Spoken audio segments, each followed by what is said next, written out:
And it's also like filming with puppets is such a pain in the ass. They're scheduling, you know. Yeah, like they're always busy. Like you can tell he's a diva too. I mean, and their writer, they're like, your hands better be warm when they're going up. Go ahead. That's a terrible beginning. Go ahead. Neil, why don't you do the introduction? Yeah. You're better than me. Alex, good to have you, man. Yeah. And if you want to just tell everyone about your new show and the co-creators and introduce everybody. Yeah, so we just dropped a new web series called Infinity Lane. I'm here with the cast and crew, Alex Francis and Jennifer Woodcock and myself. And yeah, so it's kind of just kicked off the past 2 weeks, and it's been exciting to put a puppet series out there into the world. Yeah, that's really awesome, too. I enjoyed the first episode. It's very cool. Thank God. Thank God someone liked it. We brought you here. It's a because warm we room. hate it. Yeah. We brought you here to talk to you. Are you okay? So you're making a puppet show.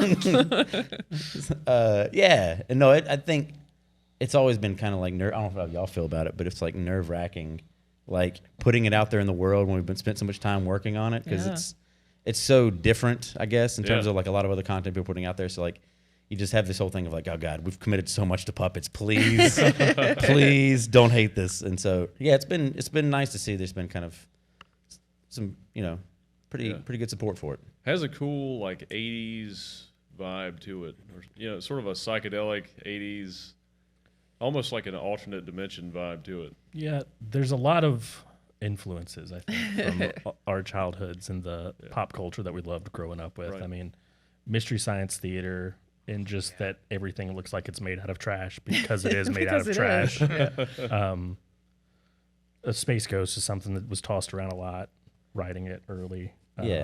Even like Mr. Rogers, I know we've mentioned a lot as it's getting put together as an influence, like the practical puppets and everything's like physical. Even Pee-wee's Playhouse. Yeah, Totally. And I feel like it's just like amalgamation of all of that, and like obviously the Muppets, but like there's so much more of like things I think we just have all kind of contributed that like we like this, let's just put it all together and like take the things we liked about it. Now, who's the voice of the puppet? That would be me, Alex Francis, the second Alex that works on the series. Who does the voice for Alex? For me, he couldn't make it today, but he's really great, top notch, one of the best voice actors. Yeah, it's great. I can't even tell the difference. He's booked solid. I mean, but yeah, it's been fun. I think and then Jennifer came on and really kind of just embodied what we were thinking about in terms of the kind of character that Sammy was. She's kind of just this controlled chaos kind of. Yeah. It's so funny because we originally wrote Sammy to kind of be like the punching bag of the show, unfortunately. So bad to the point where we got through like 3 scripts and we started to feel bad for this. Like, we're bullies. What's wrong with us? Oh no, we did get to script 3 and we're on my back porch writing and we're like, oh no, are we bullying this turtle? We have to change this. And then Jennifer came on and honestly ad-libbed a lot of our lines that we had written to something that we actually liked better. that's the beauty of ADR. Yeah, exactly. And it turned the turtle into more of an equal, if not a superior, to the 2 front men. So, yeah, because I think the way Jennifer does it adds so much like more kind of like flavor to the character, sort of, if that makes sense. Where it's just like she's so much more interesting now than maybe what we intended her to be in the first place. Yeah, well, I mean, the script and like your characters are so rich with potential, and I feel like coming into it, I didn't want to just like read the lines. I like when we first did our table read, I like on my drive over was like listening to a podcast about turtles. Like I just wanted to like give some like depth and life to this like method. Silly little turtle puppet. Yeah. You've been living in a shell the past. I really emerged from my shell. Day-Lewis. she fell on her back a week ago. And that was Took a while to flip me over. And all the props and the dioramas and stuff are incredible. How long did it take to create all that stuff? And did you guys all work on it together? Or? We helped a lot. There's actually someone who's not here. Sarah Bennett is our production designer.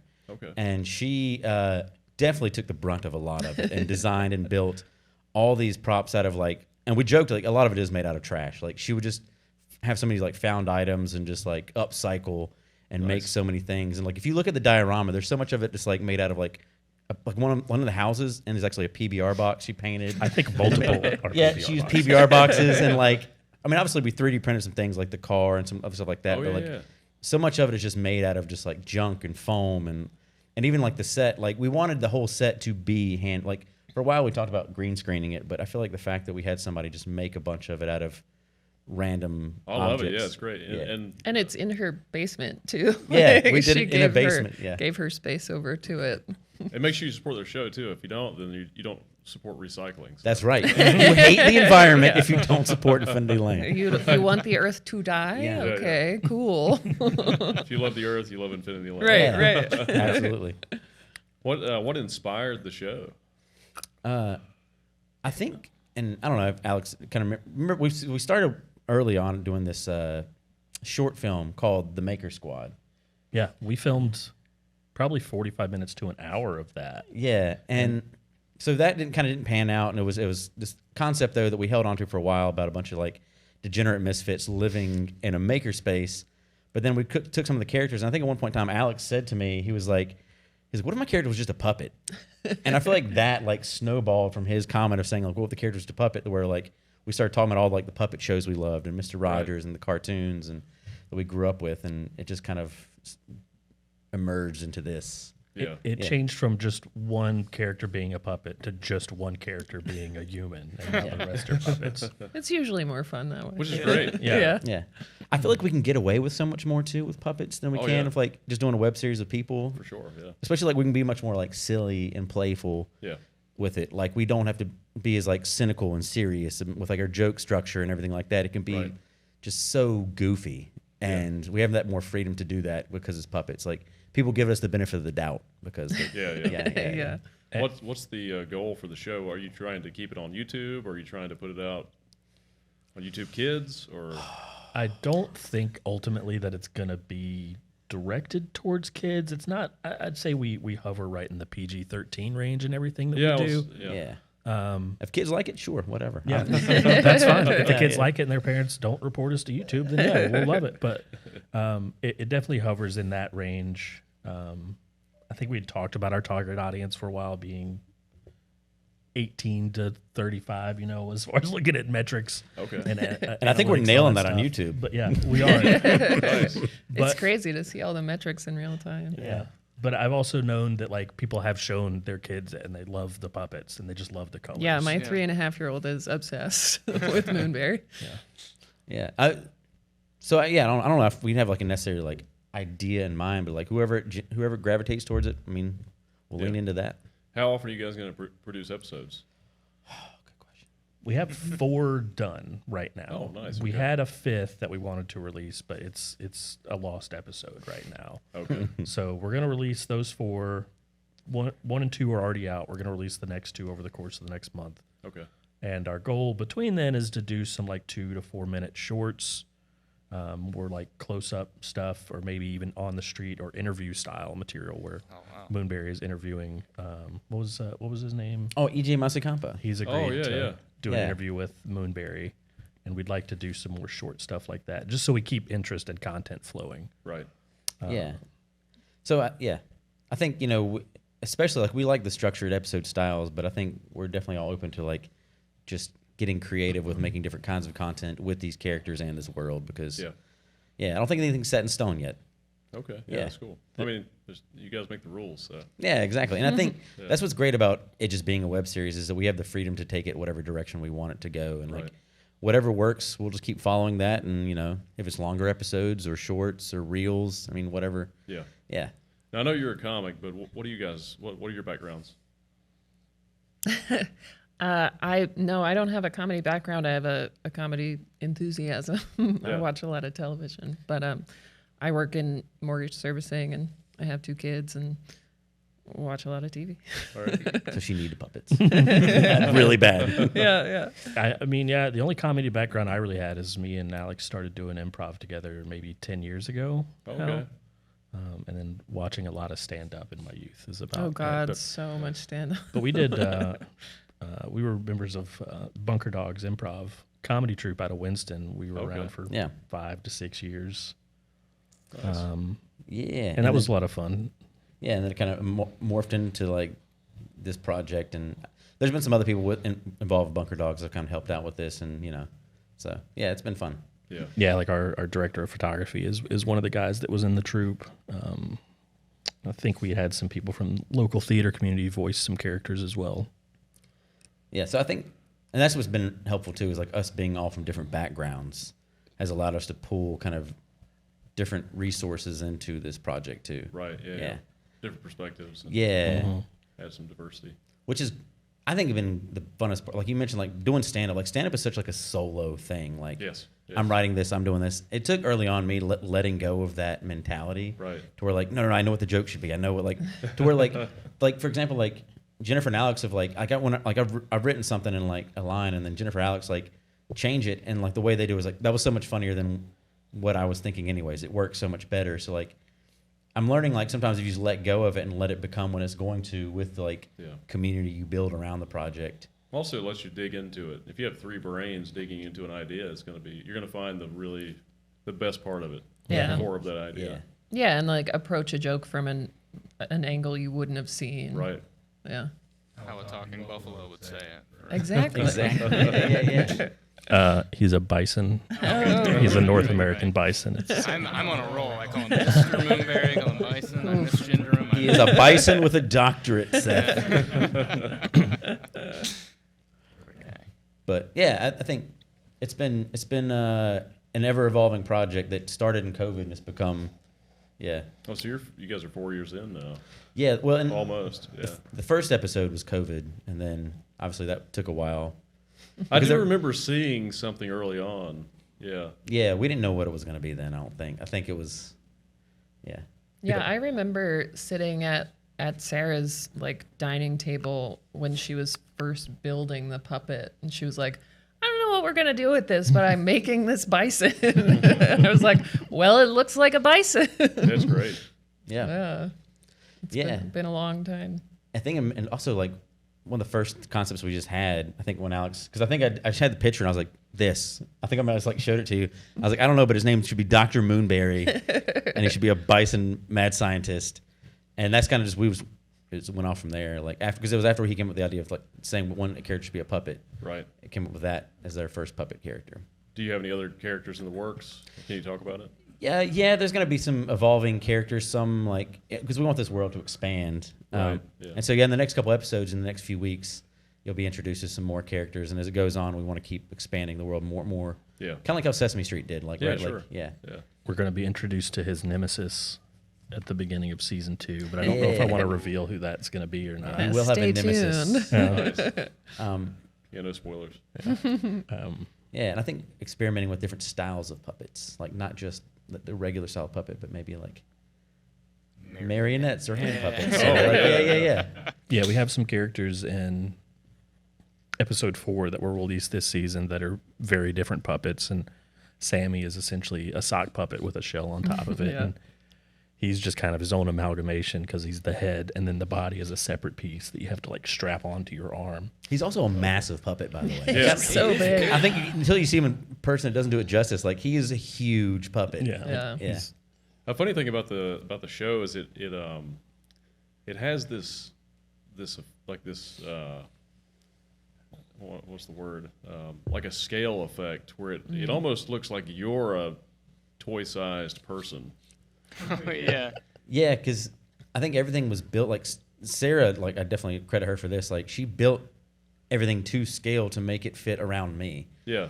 To where like I think a lot of other puppet shows, like the puppets are all small and make the person look massive. Right. Yeah. But like Moonberry being the size he is, it makes it look like he's not that much smaller than me. Yeah. Like, It almost seems like you guys are small creatures in a toy house. Like in a little, like everyone's a miniature. Yeah. Exactly. Yeah. Yeah, I mean, just wait till you see these next puppets in the later episodes. I know, that'll even yeah. further confuse the scale of everybody in this I'm universe. so excited for people to, because it gets weird, and like what we wanted it to get weirder. Weird's fun. It gets a lot weirder. Well, we're definitely a little bit more, I don't want to say like straight man, funny man in the first script, but there was a lot of like monologuing by Moonberry in that first episode, which was a point of contention in writing episode 2. But we definitely devolved into just getting weird and out there. There's even a moment at the end of episode 1 where we were like, hey, there aren't a lot of rules here, where Moonberry points to a telescope next to Max. He's like, hey, look through that telescope. And Max has one. You're like, oh, that wasn't there a second ago. Like, Yeah, because I think we were trying to explain like, gives? how the hell are we going to get this telescope into frame because it wasn't there before because we didn't have the space anyways. Yeah. And I think at some point in time you're like, why is it not just there? yeah. I'm like, yeah, why do we have to explain it? There's puppets here. Like, what why do we, does like, it matter? Yeah, it just shows up. Talking bison. Right, right. Like, why am I trying to justify the logistics of how this gets into frame? Yeah. Yeah. And so once we reach that point, we're like, we can just be goofy. We don't have to have Yeah. a lot of rules like Yeah. gravity, and that's about it. Yeah. That could be Gravity for now. Yeah. well, things appearing in the episodes could be a fun Yeah, because component too. If things just he just tells you to do something and it's just suddenly there. Where did this come from? It's like I remember in Aqua Teen Hunger Force, like whenever they drop something, it Yeah. would just explode. Yeah. The animators Yeah. didn't want to draw it. anymore, Right. so just, everything exploded. It was awesome. Well, it's great the way that jokes can really come out of the sort of physical, like some of the, like as things happen, you build a joke on that, and build a story and build a character on like the parameters of the space and the parameters of the puppet, and like it allows some cool freedom in the scripts. well, like we were talking about before with that line you mentioned. So there's a line where like we're looking at the microscope and Max looks at Moonberry and is like, "Can you move?" And he's like, "No." And honestly, that joke came about because Alex is literally like, "I can't get out of the way." Physically, I was like, I guess this is going to be part of the cannot episode move. now that you cannot get out of the way. Like, I'm pretty sure the setup, what I'm doing behind that puppet blind, changes each episode. yeah. I think I was in a camping chair that first time. I'm just in like gardening knee pads one week. And I think we finally settled on something, but I honestly don't remember. But yeah, that first week we couldn't move. That joke wasn't in the script. And we got to film that scene and we're like, how are we going to do this? And I'm like, I'll just tell him I can't move because I can't. Yeah, that's funny. We did put him through so much hell trying to figure out how he's going to put, because like, I remember there was one episode you were struggling so bad and you're like, we had to finish the episode and he's still trying to, like, he was like, I'm hurting so bad down here. Then it was like, Eric's like, action. Anyways, back to Doctor. You're like, he was like, I'm struggling so bad. Yeah, doing this for an extended period of time Yeah. really Like wears you out. like a man. I didn't even full know day until of I tried filming. it. Yeah, like Like we talked about beforehand too, like it's not even this with him because of the way his head is. You If have he's to- like that, his eyes are looking straight up. So Yeah. like I have to do this for a full day. Just muscles you never knew that you had in there. But yeah, I mean, I definitely have gotten stronger that way. But, Coolest way to get carpal tunnel. Right. right. Yeah. How long does it take to shoot an episode? we got quicker at it. I think the first time it took us like a full 8 hours. Yeah, we were there for 6 to 8 hours that first day. Well, towards the end, I think like it was maybe 4 hours. We were cranking them out quick because we definitely learned a lot from the first one to like our last episode we filmed. And I think it tells too is these episodes come out over the next few weeks. Like the quality and the lighting and the color palette and everything and the kind of the composition of the framing gets a lot better with each episode. I think, As with any show. Yeah. I think the last day that we filmed, we actually had to refilm a lot of episode 3. So we filmed mostly episode 3 and 4 on the same day. Wow, that's In incredible. like 6 hours, going from Nice. 8 hours for the first Which episode. is a huge change because episode 1, like we barely got it all done within like an 8 hour day. So That's still impressive. yeah. Right. Yeah, I'm surprised. And it's also like filming with puppets is such a pain in the ass. Their scheduling, you know. Yeah, like they're always busy. Like and You their, can tell he's a diva too. I mean, and their writer, they're like, your hands better be warm when they're going up. Yeah, but yeah, I mean, I definitely feel like a lot of our efforts have paid off though because We're here, we're talking about we're here, it. we're talking about it. It's Yeah. just finally out People for a are while. watching. I didn't know if it was going to be something we're going to put out in the world for a long time, and now that it is, it's good to see it's getting like positive reception. How has the reception been? How many views and is it getting traction? Yeah, I think the shorts are right now. I think on YouTube, longer episode content. I don't know. Alex has definitely been going It's through difficult. the analytics. It's Yeah. You guys, you run your own channel. I'm sure you guys know. It's, getting people to engage with longer content is it's an uphill battle. Yeah, we're the opposite of TikTok. yeah. For sure. Yeah. So we're that's why we're definitely going to kind of lean into the shorter form content to pull people in. I feel like you'll kind of avoid a lot of pitfalls with some stuff, like engagement. A lot of it is people being very mean and negative on like our stuff when they like interact, and then like that bumps up the engagement because people are fighting in the comments. Yeah. But like, who's gonna fight while there's puppets? Yeah. They're arguing while there's puppets on screen. Like, Who's mad? Yeah. Puppets. Right. Yeah. I've thought about creating a burner account to like be the antithesis to what we want to see in the comment section. But no, we don't want to engage in any of that No. nefarious. It's not because it's such an like Botting. earnest passion project, Yeah. like, and it's like weird and silly and fun, and so I like from what I've seen, the reception's been equally earnest and positive. I feel like it'd be hard to have like anything because we don't take like a hard stance joke wise with like we're very just ridiculous. Yeah. Yeah. So I feel like there's hard for things that most people to take exception with. Someone this. will. I mean, yeah, I'm sure Yeah, it'll, yeah. it'll eventually happen. Yeah, you're right. I mean, Yeah, I mean- someone should be like, I hate this bison. But yeah. Yeah, there's an Elon Musk tweeting joke in the Oh, first yeah. episode, and that was written 3 years before he bought Twitter, now yeah. X. So Yeah. Oh wow. So that joke actually did age well. yeah. Yeah. Because we're like the Simpsons. We are. Yeah. We're predicting the future. God, if only Hey, who knows? one day. So you, all three of you write the scripts, or Yeah, and it's kind of been a collaborative effort where like Alex and I get together and have like kind of like brainstormed, and I've done some of the more polishing editing, but like I think going forward, like we want to rotate more of like each one of us writing different scripts because I think it'll definitely help, like you said, bringing in more perspectives and yeah, that'd Yeah, be yeah. fun too. yeah. Sort of an improv thing in itself. Like you Yeah. don't know where it's going. And we've kind of talked with Jennifer about like she did such a great job of like improvising her own lines and kind of molding who her characters become that we want her to definitely be involved in the writing process going forward too. Do you guys already have like a whole storyline built out, or a rough? I know it'll change, but Yeah. do you have like a structure you're following? There's Yeah. there's definitely, I would say, like a character Bible for each character, but as of right now, there's no overarching storyline that we're Okay. heading A to B. There's places we want to go for sure, Yeah. and there's characters we want to introduce. I have this like really almost like speaking of The Simpsons, Ned Flanders style neighbor that's just always getting caught up in the shenanigans, like a wormhole opening up and eating his petunias, or Those darn wormholes. yeah. So there's characters in different facets of the show that we'd love to introduce. It's just growing and getting there. Yeah, because I think a big thing is like we wanted to take that element of like if a scientist did put his lab in a suburban neighborhood, like what would be the interact like Alex said, like a neighbor who's like, oh, I hate to be a bother, but you open a wormhole right there in the backyard, and That's him. I'm up for a good time as much as the next fellow, but the Mrs. Petunias have gone missing, so if you couldn't go ahead and fix that thing back there, that would be great. Like, my petunias. yeah, Did like, you tell him? I told him about the petunias. He's gonna. I'm dealing with it, Marge. Just let me handle it. Ask him if he's seen muffins. Look, I can handle this. I can handle this business. Just let me handle. Like so, like we wanted to like have characters who just seemed real, but just thrown into this like Yeah. yeah, Shows the silliness of the whole thing. yeah. That's the beauty of all this is like we just get to, when we're like, okay, we're working on it. It's time to get silly. Like, Yeah. let's be weird. So the first episode, I know, was about 10 minutes. You said you guys are going to make the other episodes shorter, or will they all be about the same?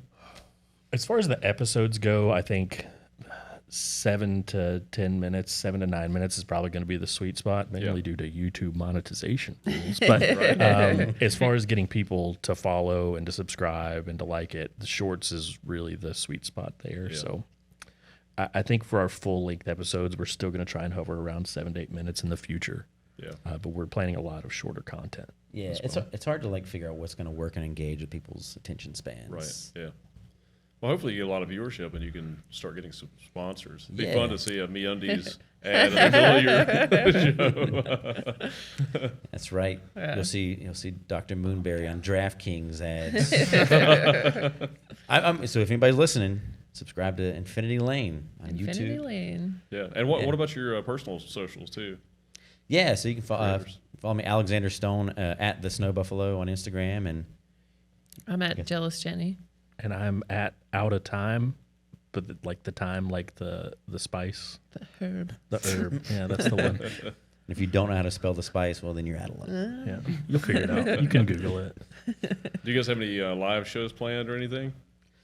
Not yet. I mean, I'm definitely not opposed to doing that, especially Alex and I coming from an improv background where we've done a lot of live shows before. But yeah, well, you did a con appearance with him. he has actually appeared at a comic convention. So I can see that being a big thing. yeah, Yeah. yeah. And so he actually, we got some traction taking him to like events like that. So Do you have any merch? not really, not yet. We're very early on right now. Right. Yeah. It took a lot of time Testing to the make the waters. puppets kneel. Yeah. We got that. But yeah, that's something that I think there would be a market for. I could love wearing a shirt for Moonberry. We have a transition that shows up later on that I would just love on a sticker or a T-shirt. yeah. Yeah. The logo is cool too. So. Yeah. Yeah. And so I think that kind of came from too, like there was another TV show that kind of had like a hand-drawn Right. logo like that. And so I wanted to have like hand-drawn, like, because I feel like that just sets his tone, like the logo, the little Mr. Rogers opening, that like, oh, okay, like this is going to be kind of like a kid's like public access show. Well, I think with today's technology too, it's sort of like the opposite of everything else, because I mean we're almost at a point where we can just push a button and just create anything. So the fact that you guys took your time to build the sets and create the logo and all these things that you did by hand, and I think people appreciate that. You know, it's a lot of work. Definitely credit to Sarah Bennett too, because she put in so many out. Like, and I mean, we definitely helped, but she was definitely like a driving force and kind of make a lot of the stuff that we have. And She's worked on it as much as anyone else, if not more, to be completely honest. because a lot of there's so many little things in the episode that like are kind of throwaway jokes, like little props we have. Like there's Right. like chattering teeth that are in a cage. We never explain it, but it's just like funny the concept that those chattering teeth probably freaked out Dr. Moonberry, so he put them in a cage and left them in the back. But it's like a joke that we never explain, but it's just there. It's great. Yeah. Like I mean, one of the first shots, is just like panning through like the lab, and there's a chattering teeth, and then there's like a jar that says cat urine, and then you come like pan through, and then there's later another jar that says more cat urine, but it has a question mark. So like the idea like more cat urine, maybe I think, yeah. like really sets this tone of like silly, weird, like anything's possible. Little sketchy lab. Yeah. Yeah. What are you guys really making in there? Well, I think I definitely. There's a moment where I think Max says to Moonberry in the first episode, like, "What do you do?" And he never gives him like a concrete Right. answer. He doesn't answer it. He speeches him out of it. Yeah, Yeah. right. Political answer. Monologues around the question. Yeah. Yeah. Yeah, that's cool. Yeah. We have a lot of fun ideas that I'm really looking forward to tackling, just storyline wise and insane inventions. We have a prop coming up in episode 3 where I remember showing up after we gave Sarah notes what we wanted. And then we showed up and we saw this prop and we're like, oh my God, this is better than I She ever did could it. have anticipated. And again, it's all trash and it looks great. She put in so much more effort than like I'd be like, here's what I'm thinking about for this, and we come back and see what she built, and it's like above and beyond what I imagined in the first place. I'm like, you put in too much effort. But I mean, it paid off. Like I think that's something else. That's like as much as we've all played characters in the show, I feel like Sarah's like crafting is also like a character in this show, because Right. Yeah. like you said, like it just makes the set feel better, that like you're like looking at all the little stuff she's like made in the back, and the fact that it's like like I think early on we told her like we wanted it to intentionally look handmade, Yeah. Yeah. because I feel like we get away with like so much more silliness if everything looks like it's a little rough around the edges and cartoony and like Yeah. It all fits the theme though. For sure. yeah. And what do you guys shoot it with? Cameras. So Eric Dowdy, our director of photography, that's a great question. It's a good question. Good question for somebody that's not here. Somebody asked me that at work the other day. Really good Yeah. question. And I was like, some digital DSLRs. Sony DSLRs. Right. And he's like, that could be anything. And I'm like, oh, I know. I know it could be. So It looks good. You know, Yeah. It looks Yeah, good. That's yeah. what matters. We got really lucky with that Eric Dowdy helped us film it and kind of up the quality of it, because I know there's so many things now where people do it on their phones and it's Yeah. accessible that way, but like Sure. to have somebody actually like help make the extra effort to like add to the production value was really Yeah. I mean, having nice lenses and stuff. You know, Yeah. definitely makes it and look lighting and Yeah. quality sound. better. Good audio. equipment. Audio's Yeah. the biggest. Yeah, we learned that our audio gets progressively better too as we go along too, because I think we've learned a lot about Yeah. filming in a basement for sure too. There's a lot to learn about filming in a concrete basement. So it actually is in the basement. Yeah. Okay. It is in the basement. Is my mic going on? I hear it. Okay. It's good. Sorry, my headphones went out because I'm moving around. But yeah, it's Audio. So speaking of audio, yeah, just filmed in a concrete basement right next to a massive AC unit. So of course we had to make sure it was nice and hot in there whenever we were filming. Yeah. With dogs upstairs too. And there were dogs upstairs. There's actually a couple of the episodes. There's a dog downstairs that's just behind the blind because Sarah, in addition to building everything, would puppet Sammy during a few episodes. Okay. And the dog would just be like, "Where's Mom?" And so we had to have a blanket so we couldn't hear the dog walking around. So the chances are there's a dog behind the blind there's that an you're not episode. seeing. I won't tell anybody who. They have to find it themselves. But there is a split second in one of the episodes where you can see her dog's tail above the puppet blind, like going right behind Dr. Moonberry. And I remember they were watching it through editing, and I was like, "Well, it's already cut together now." If somebody catches that, they have a really sharp eye. Easter eggs for the true fans. Yeah. And you guys are in a neighborhood too, so if you hear the dog bark, it's not a big deal. Right? Yeah. I mean, they would have played. Yeah. But yeah, I mean, I feel like we got really lucky that everything came together, like all the pieces of this kind of like community project almost. Yeah. What's Dr. Moonberry's background? What's his story? It's terribly mysterious. We'll delve into that a little bit more in season 2, figuring out just how old he is and where he possibly came from. He has degrees in Psychology, biology, physics, and body surfing. and body surfing. Yeah, who's the scientist that created him? Right. Maybe we'll find out in season 2. Maybe he's self-fulfilling, or he could be an experiment of some sort. Or is he a cryptid? Yeah, he could be a cryptid, which is something we may tackle in season 2 as well. Yeah, and I like the idea of like keeping this like mysterious lure around Moonberry, and like I think we even kind of say it in episode 1 where like I almost like say like you're insane. He's like, I think I'm somewhere between mad and kooky. Where like we just own this idea of like he's just like mysterious, this kooky character that like you don't know what he's up to most of the time. And Yeah, you really don't know if he's benevolent or malevolent. Yeah, and I think I like to keep it that way. Like I think I like the idea of like you always kind of not know where he's going with things. Sweet spot of chaotic neutral. I'm pretty sure that is on like the first page of his character Bible. It's like just chaotic neutral is underlined.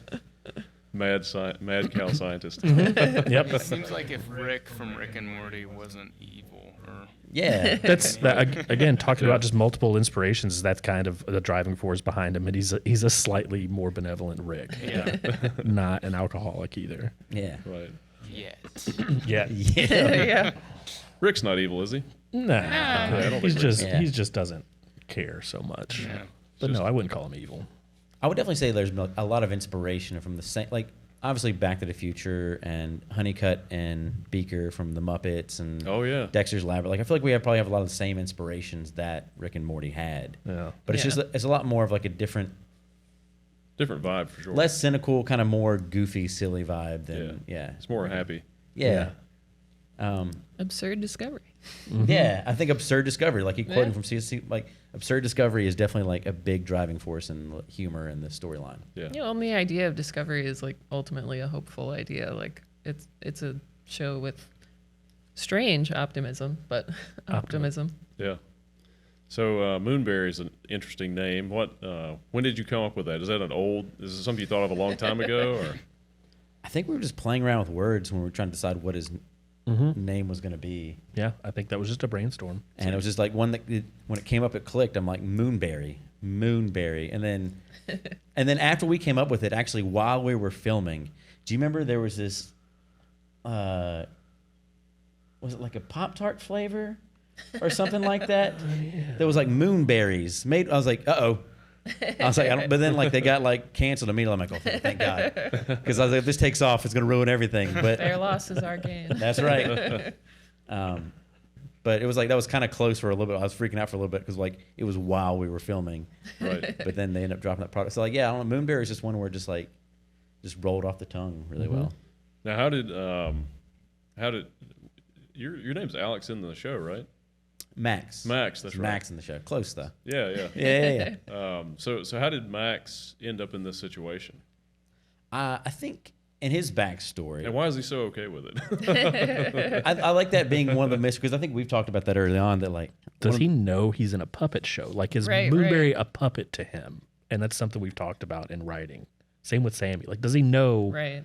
this is a puppet world, or is this normal in the world he lives in? Yeah. What's like, the reality? Because like in Sesame Street, they never acknowledge like that they're talking to puppets or a giant bird or like a green guy in a trash can. It just is. It's just that universe. Yeah. And so I definitely like that thing of like, yeah, it's never acknowledged whether or not like does he get that this is weird. Right. Yeah. And so yeah, I think in my head I like the idea of like it's accepted, right? That because he never acknowledges that how weird it really is. So it's just part of that universe. Yeah. Yeah. Fantasy world. Yeah.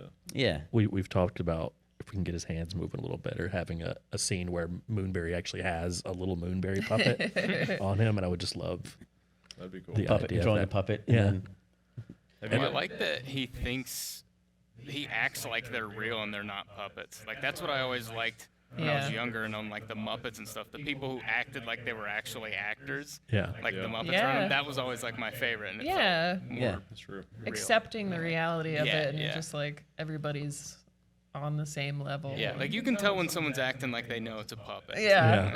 right. It shows. and I think Alex did a good job puppeteering too, because when we filmed, it was easy to talk to Moonberry.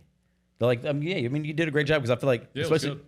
Yeah. in some of the scenes, the way you controlled it, like it was easy to be like in scenes where I'm pissed off, I'm pissed off at Moonberry. Yeah. And yeah, Well, like we talked about beforehand, this project started during COVID, so having that sitting in my office for 2 years of working from home, you get to know him. Like you find that character. you got to know. How'd you come across the voice? Do we need to call HR? I think we talked about the voice a little bit, and I got kind of like British with it, and then just kind of fell into this gruff sounding voice. He's kind of like if Rolf from the Muppets was pompous and like had 4 doctorates, I think is what my ultimate decision was. I think you have moments of like Matt Berry in there a little bit.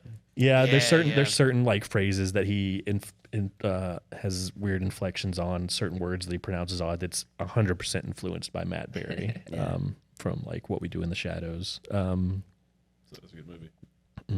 Oh, the show's great too. Yeah. But I haven't seen the show. it's just a check good. it Matt out. Berry is in the show and a few other things, but yeah, I don't know. Yeah, I mean, I definitely think Moonberry is definitely the central figure that like a lot of this like was built upon, and so like being lucky that I think Alex did a great job with like doing the voice and puppeteering it so well. It makes it easier to start like adding other puppets and opening the world up a little bit, and yeah, like just like back to like some of the stuff Sarah did. Like Moonberry's house is almost like an interesting character in itself too. Like when you see it in an opening, just like the little like snippets of like things that are in that yard and stuff like that start to be like, you kind of get the gist of just seeing the house of what this world is and what this character is that lives here. And so I feel like that's all the stuff that's just things that we don't have to, I mean, we still have exposition in the earlier episode, but you can avoid a lot of exposition just by seeing the house and the props and the character. Yeah, even just like the shape of it and the colors of it, like it's fantastical right from the jump. Yeah. And the exposition will reduce itself as the show carries on. Yeah. For sure. You got to build the characters. Yeah. Absolutely. It's funny like how things have evolved so far as like it's not always how we intended, but I think it's better now the way it is. It's cool that you guys have multiple lead characters in the show too. It's like I mean I feel like Max is probably the lead character, but then it's kind of tough because it could almost turn out to be like Friends or Big Bang Theory. You know, the shows that people love the most that have a lot of leads. It's an ensemble, yeah. Yeah. An ensemble where different episodes could have a different arc for Yeah. different characters. I think we have some stuff outlined like that, like maybe a Sammy centric episode. Yeah, that's fun. And definitely like I think that some of the dynamic too, like I'm talking about just Max and Moonberry, like I think they both have different central roles because it's almost like Abbott and Costello or the Odd Couple, where like their dynamic is part of like what makes the storyline work, right? Yeah. It's the roommate situation, the back and forth at like their juxtaposition of personalities. Creates the tension. Yeah. But it doesn't feel like it stays the same from episode to episode. There's never one like straight man 100% of the time, and there's never one funny man 100% of the time. They kind of juggle between the two. Yeah. And even Sammy, who's the voice of reason in a few episodes, has some turns to where she's the comedy for that Less episode. reasonable. Yeah. There's nothing reasonable about puppets. Yeah, I mean, it's exciting. I mean, I'm excited to see where we go with it and see the future of it because it's just, I think it's a lot of possibilities. Have you guys thought about putting in any festivals or anything? So, potentially, but it's kind of still in the air of like what kind of festivals would take something like this. I guess. I'm sure a lot of film festivals would take it. Yeah, probably. And it would do very well. Well, thank you. Yeah, I'm sure it would. Somebody asked us the same thing about River Run, and I was like, well, I mean, we're what? That started It's this in. week, right? It's in, yeah. Like so. It's going. Yeah, I'd love to do that, but I think we just were behind the curve on that one, unfortunately. I But guess you go on Film Freeway and check out all the festivals coming up. Yeah, okay, write that down. Said Film Freeway. Yeah. Film Freeway. Who knows? We might make like a really like avant-garde, like really serious film just starring Dr. Moonberry. Like no humor at all, just like black and white, really pretentious. Just kind of like The Lighthouse, but with puppets. Yeah. Oppenheimer a little bit. Yeah. There's an Oppenheimer joke coming up also. Oh, nice. That was written 3 years before the movie came very, out. very very cool. timely. I bet. Yeah. Like, Simpsons. I'm tell you what, like, predicting the future with puppets. It's really just an outlet for your prophecies. That's what it is. Yeah, that's right. It feels like you were talking about like the age group kind of thing. It feels like it would be on Adult Swim, like around the same time that King of the Hill. Yeah. Like it's like Yeah. the kids can still, if they're sneaking up, staying late, like they're not gonna get in trouble. Yeah. But like after that, it's gonna be like blood and guts and stuff. Yeah. Yeah, well, we didn't want to be too blue with it. Yeah. We really shied away from really. I think there's very mild profanity in 1 to 2 episodes, but we just found ways to be funny without needing any racy or spicy material. To be completely honest, It seems like too, like if you get too dirty with puppets, that just becomes the joke, right? That like, Yeah. oh, they're being Yeah. dirty puppets. But like if we stay like a little more PG-13 cleaner, then like the other humor can kind of come through because it's not just Exactly. like dirty Yeah. puppets. And you probably got a wider audience too. Yeah, too. For We're not sure. alienating anybody. And I feel like, yeah, especially not knowing what our target audience is going to be. I don't want to like start Right. alienating anybody yet. Yeah. And after a while, Dirty Puppets gets old. It's like, I get it. The puppet said the F word. exactly Right. right. Like that becomes the joke, and Yeah. it's funner to like have the puppet do a joke instead of just being. Yeah, it's like I can see a human curse. Make the puppet dance, like do something Yeah. a human can't. Yeah, do, yeah. You know? Like, Oh, you're going to see the puppets do some things that humans can't do. in several episodes. Now, do you guys have any other projects in the works that you're or at least something in the queue? I'm just still kind of doing some stand up here and there. I've ran into you a few nights Yeah, recently, yeah. some of the some shows, and so just doing that. And what about you guys? This is probably the main creative focus for me. I think when we did start doing this, we were doing a lot of improv as well. So I wanted to. I feel like spending all my creative time on this is going to be better for it. It takes a lot of energy to Moonberry.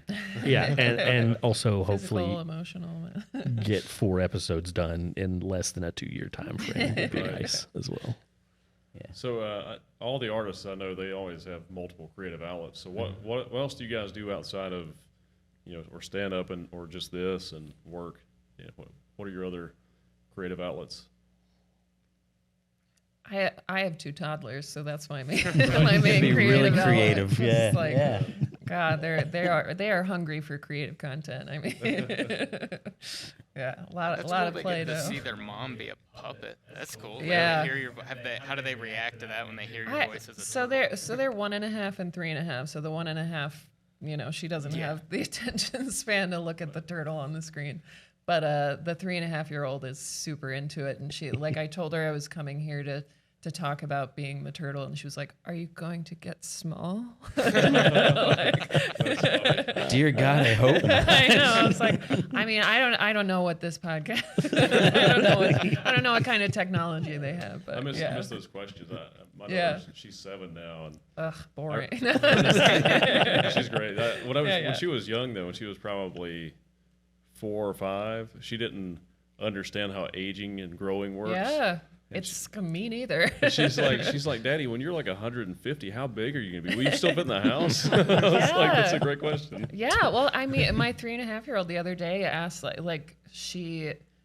we passed some clothes down from her to her younger sister, and she saw her wearing one of her dresses the other day, and she was like, "Can I wear that again when I get small?" And then she took a beat and was like, am I gonna get small? I'm like, hopefully not. Right. She's like, does this ever stop? Yeah, is this one way, or I haven't been here that long. It gets better for a while. Yeah. Then it turns on you. Yeah.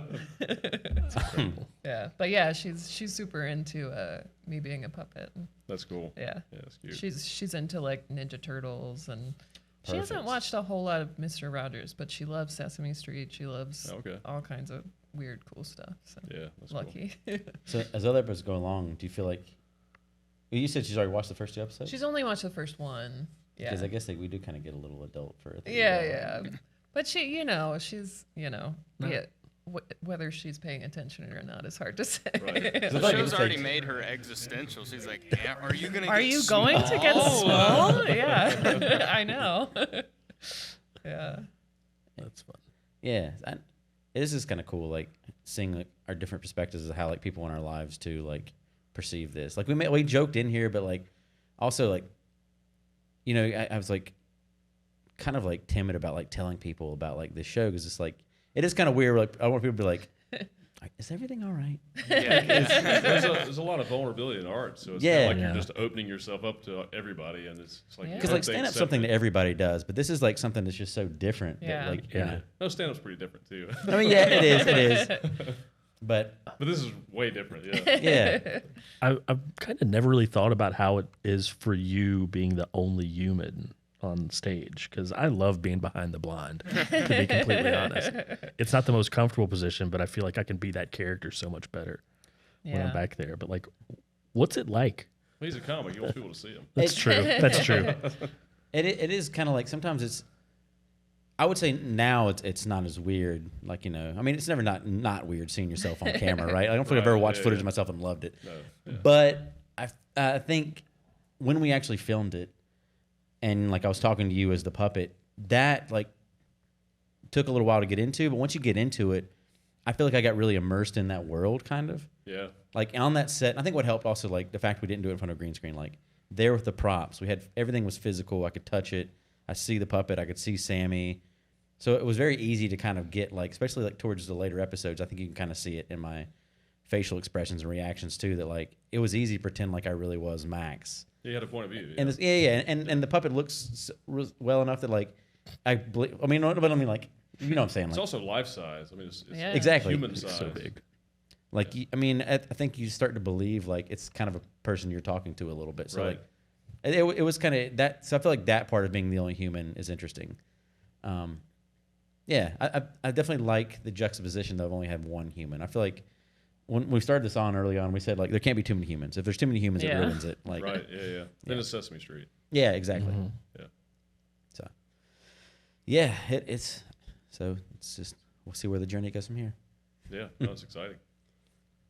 Yeah. So so we want to make sure everybody subscribes to it, watch it. Also, here's the thing we've learned: if you watch it, even if you've seen it once, watch it again. Watch it several times all the way through. Don't give a shit if you actually watch it. Just put it on play. Throw your phone on the other side of the room. Just Let it keep playing. If you get 2 minutes in and realize it's not your thing, that's cool. We don't want to force you to watch it. Finish turn the watching it. volume Turn the down. volume turn the down. volume down Do and just your let it play out. dishes. Right. Fold some laundry. Don't ruin us on these algorithms. All right. Finish it out.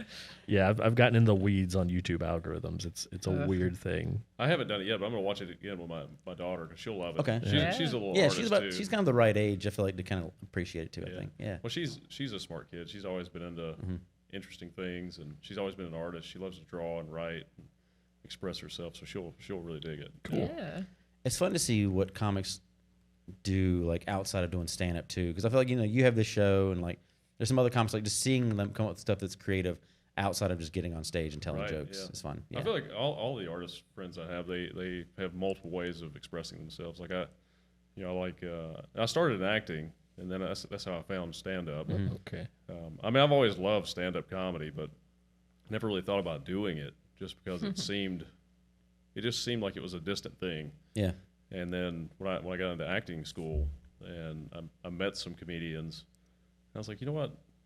I kind of like that better. And so I got into stand up, but I love to draw, paint, play music. Broaden your horizons. Actually, do you know Jeremy Nelson? Yeah. comedian. Yeah. So he and I started a band called Cosmic Panda. I watched your last yeah. stream of that. Oh, okay. Yeah. Well, that's our podcast. That's the Cosmic Panda Jamcast. Okay. Nice. And so it's basically our practice. And but we're trying to build a show so we can do comedy and music live. And we've done a couple shows. It's been fun. We just need to get more following, more audience. But yeah, it's fun to express yourself. Yeah. Well, if you'd ever be interested in some soundtrack opportunities, collaboration between Cosmic Panda and Dr. Moonberry would be Oh, for fun sure. time. Yeah, Yeah. absolutely. Yeah, 100%. And another shout out to, speaking of soundtrack, you reminded me. So we have a theme song too that I feel like fits perfectly. The theme song was Real written by Daishari. Eric Swaim wrote a theme song for us, and so I feel like that was another collaboration with a local musician from Winston-Salem Oh, that's too. cool. Yeah. Nice. So yeah, I think bringing in different artists to help with like add different kind of components to this has really kind of helped it.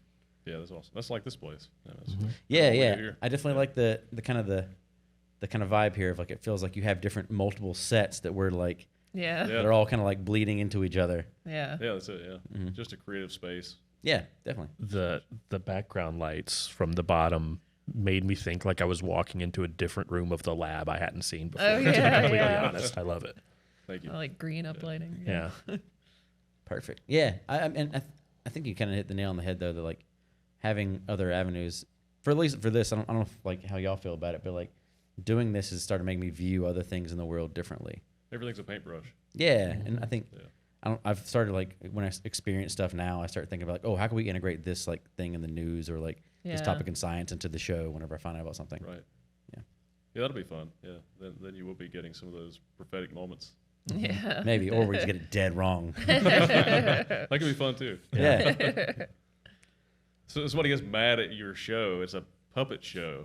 Right. You're right. angry. Yeah. You I don't was like saying what the earlier, the puppet people in the said. comments. Why Yeah. are you mad at puppets? Somebody just in Come front of their on. computer like Moonberry. No, this is the only place you should get your information from.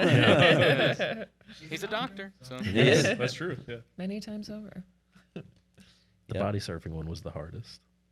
It was. I mean, that's a look tough at beat to that get. body. so top heavy. Hold his head up so hard. Yeah. It's hard to balance. Neck strength. I'm a tech nerd. You guys need to have an AI episode. We do have Oh, we tossed around the idea. One of the first puppets, actually, when we were still doing the Maker Squad show and we filmed that, our first puppet was actually going to be a robot. that'd be cool. And I think there's drawings of him somewhere. There's designs of it. So that's something that will definitely be integrated. Coming down the pipeline of Into the this. character we're gonna integrate. Yeah. So yeah, implementing AI would be great with that. That'd be cool. Could Yeah. see Moonberry being very anti AI. I think it'd be like for example, AI. There's like a lot of topics it's gonna be hard for us to avoid, like AI, for Yeah. example, Yeah, or yeah. like things that we're gonna have to talk about as we go forward. Right. Yeah. Yeah. Well, that's awesome. Yeah. the election. No. Yeah, we're gonna take a hard turn in season 2, and it's all Super politics. What is, political. Real what's political. Moonberry- Yeah. What's Dr. Moonberry's stance on vaccine? Let's get that real quick. Let's not. You don't want to know Moonberry's stance on vaccine. Oh man. But yeah, and again, like we'd love anybody to follow us and check us out online, see more puppets. We're on at Infinity Lane on YouTube right now, and it's the same Infinity Lane show on Instagram. Yep. Okay. Full episodes on Instagram too. Well, just doing shorts and reels, kind of Okay, yeah, promotional content, drawing Lead them up to in. YouTube. And Yeah. then I think we're gonna crack open our TikTok this week. Oh yeah, the dreaded TikTok. Start on that. We're trying to do the same thing. Yeah. You have to People do watch all it. of them. We Like found You have yeah, to do it all. You gotta do it all.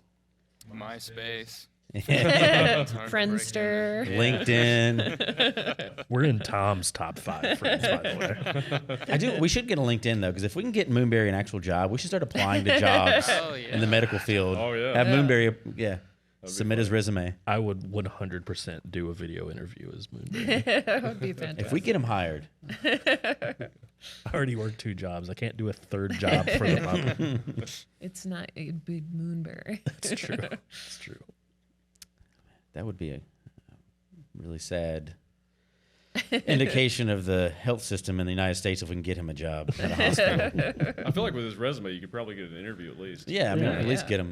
get him in front of the panel. I don't know how long the interview's going to last. Or they're gonna be like, look, Could be great though. We've had a day. Let's just do this. I'd like to see one guy interviewing a doctor be like, look, hear me out.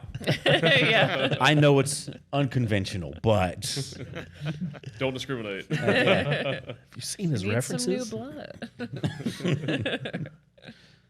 That would be great if you could film that and get it on Zoom.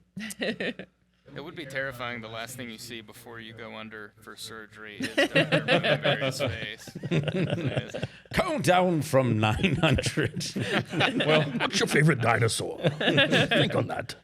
either something really terrible is going to happen or something really amazing is Yeah. going to happen.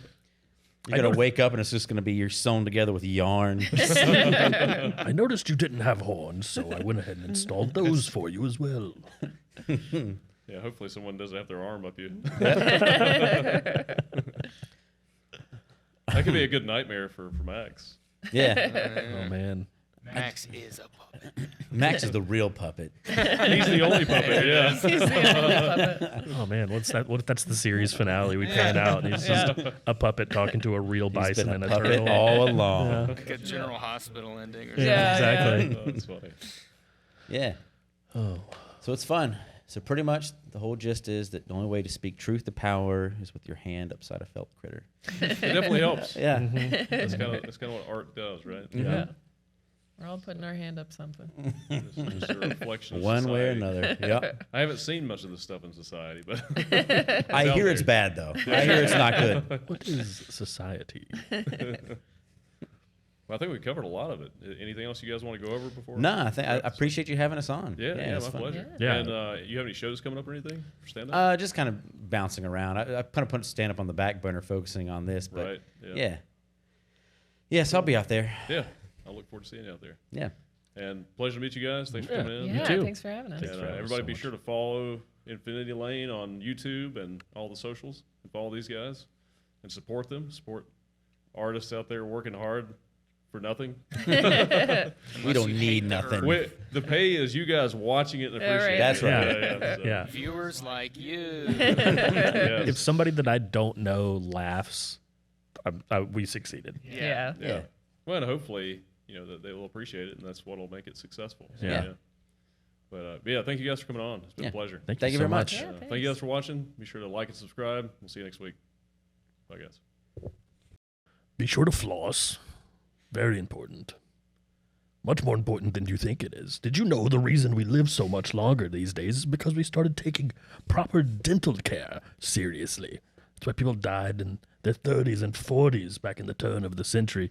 Couldn't be bothered to take care of their chompers. Anywho, be sure to like and subscribe to the Infinity Lane podcast. Go down and leave a comment. We don't care if you like it or not. You can start an argument for all I care. I'll be sure to come down and give you what for if you think we're not too funny. Be sure to have your pet spayed and neutered. And keep on thinking and looking up and questioning. Thank you, Dr. Moonberry. No problem. You spoke to me telepathically. I was not even moving.